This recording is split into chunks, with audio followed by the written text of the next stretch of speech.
শরীক হওয়ার যে আল্লাহ তৌফিক দান করেছেন, সে মহান মনিবের দরবারে অবনত মস্তকে সুজুদ এবং কলিমাত শুকর আদায় করে নিচ্ছি আলহামদুলিল্লাহ।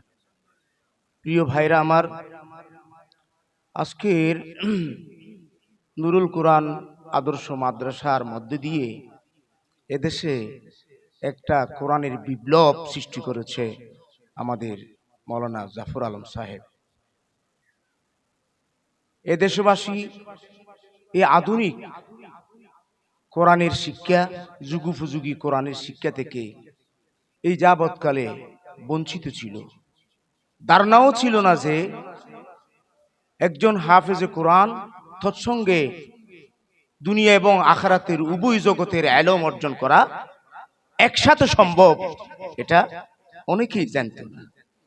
আজকে আমাদের এই কক্সবাজারবাসী সৌভাগ্যময়, বড় সৌভাগ্যময় যে আমরা এই প্রতিষ্ঠানের মধ্য দিয়ে একজন যুগোপযোগী আলেম তৈরি করার, নিজের সন্তানকে, নিজের এলাকার সন্তানদেরকে যুগোপযোগী আলেম বানানোর যে কোরআনের পাকে আল্লামা দেলোয়ার হোসেন সাইদি,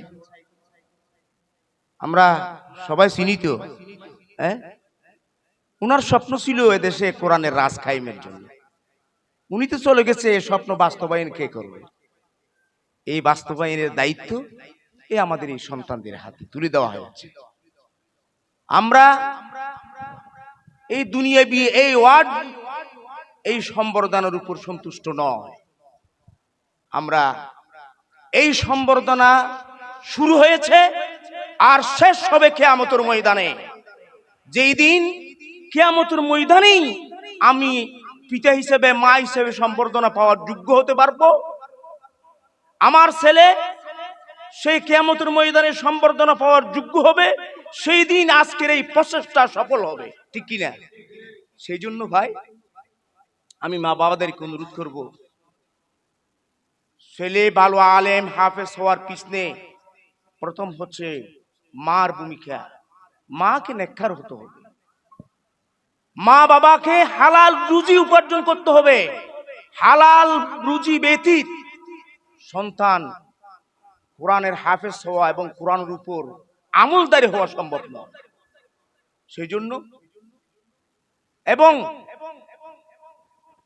আমরা যারা এখানে উপস্থিত হয়েছি, আমাদের একটু দায়িত্ব আছে যে এই প্রতিষ্ঠানে এই যাবৎকাল আমরা যেগুলো দেখেছি, এগুলো জাতির কাছে একটু পেশ করতে হবে। এই ধরনের একটা নুরুল কুরআন আদর্শ মাদ্রাসায় গেছিলাম, এদের তেলাওয়াত একুশাতে, এরা আরবিতে বক্তব্য দিতে জানে, এরা ইংরেজিতে বক্তব্য দিতে জানে, বাংলাতে যুগোপযোগী আলোচনা করতে জানে। এইভাবে তৈরি করছে এই প্রতিষ্ঠানে। এই মেসেজটা আমরা কি জাতির কাছে পৌঁছতে পারবো না? পারবো তো ইনশাআল্লাহ। কারণ এই প্রতিষ্ঠানে ধারণ ক্ষমতা না থাকলেও এই ধরনের প্রতিষ্ঠান যেন আরো হয়, সেই জন্য আমাদেরকে জাতিকে এই ব্যাপারে উদ্বুদ্ধ করতে হবে, উৎসাহিত করতে হবে, মেসাল দিতে হবে। নুরুল কুরআন হেফজ মাদ্রাসাকে জাতির কাছে মেসাল দিতে হবে। যদি একজন যুগোপযোগী, মা বাবার মন জুড়ানো, দুনিয়া এবং আখিরাতে উভয় জগতে সম্মানিত হওয়ার জন্য কোন সন্তান যদি তৈরি করতে চান, তাহলে নুরুল কুরআন হেফজ মাদ্রাসা দেন। অথবা এই মাদ্রাসায় যদি সম্ভব না হয়, জায়গা না থাকে, তাহলে এই ধরনের প্রতিষ্ঠান করার নতুন করে সিদ্ধান্ত নেন। আল্লাহ রাব্বুল আলামিন আমাদের সকলকে তৌফিক দান করুন। কিয়ামতের ময়দানে স্বয়ং যার উপর কুরআন নাজিল হয়েছে, সেই আল্লাহর আদালতে বিচার দেবে। ওয়াকালার রাসূলু ইয়া রাব্বি ইন্না কওমি ইত্তাখাযু হাযাল কুরআনা মাহজুরা। এই জাতি, এই কওম যাদের উপর কুরআন নাজিল হয়েছে, এদের কাছে বাংলার যেই গুরুত্ব, বাংলা পড়ানোর যেই গুরুত্ব, ইংরেজি পড়ানোর যেই গুরুত্ব, অন্যান্য বৈশ্বিক দুনিয়াবী শিক্ষার জন্য যেভাবে গুরুত্ব দিয়েছে, সেইভাবে এদের কাছে কোরআন শিক্ষার সেই গুরুত্ব। এদের ব্যাপারে আমি রাসূল তাদের বিরুদ্ধে নালিশ দিচ্ছি। এত বড় বিরাট নিয়ামত পেয়ে এই নিয়ামতের কদরদারি করে না।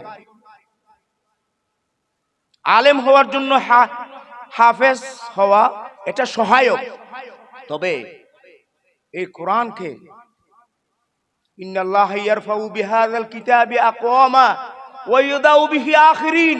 কোরআনের এমন শক্তি, আপনি ব্যক্তি বলেন, সমাজ বলেন, রাষ্ট্র বলেন, এটা ইজ্জতের তাজ মাথায় পড়াতে পারে, আবার বেইজ্জতের জুতার মালা এই কোরআনে আবার পরাইতে পারে। তার প্রমাণ বাংলাদেশের অহরহ সরকার, বিগত সরকার সহ অহরহ প্রমাণ দৃষ্টান্ত আছে, ঠিক কিনা? কোরআনের পাখিকে যেই সময় হত্যা করা হয়েছে সেই সময় থেকে তার পতন শুরু হয়ে গেছে।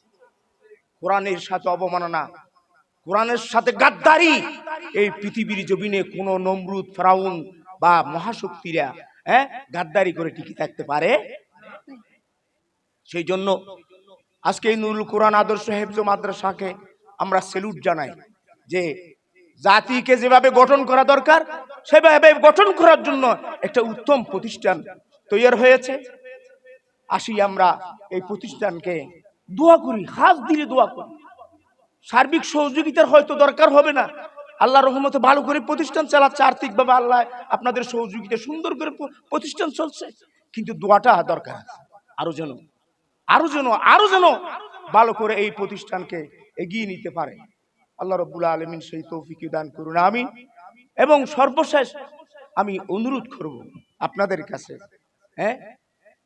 আমাদের সন্তানেরা আল্লাহর ওয়াস্তে, আমার আগেও একজন হুজুর বলে গেছে, এটা তাদের প্রাপ্য হক। কিয়ামতের ময়দানে কোন শিক্ষার জন্য কি আল্লাহর কাছে জবাবদিহি করতে হবে।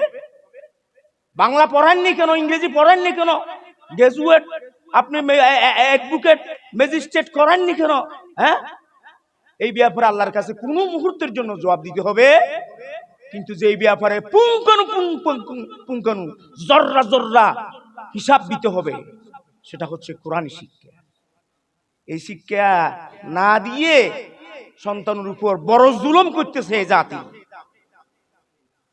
সোনার মানুষ তৈরির জন্য এই যে বাংলাদেশে বারবার কথা আসে, সোনার ছেলে, সোনার মানুষ, আল্লাহর কসম করে বলি, কোরআনী শিক্ষা ব্যতীত এই দেশে আপনার কোন শিক্ষাই কোরআনী মানুষ এবং কোরআনী ছেলে, কোরআনী সোনার মানুষ তৈরি করা সম্ভব নয়।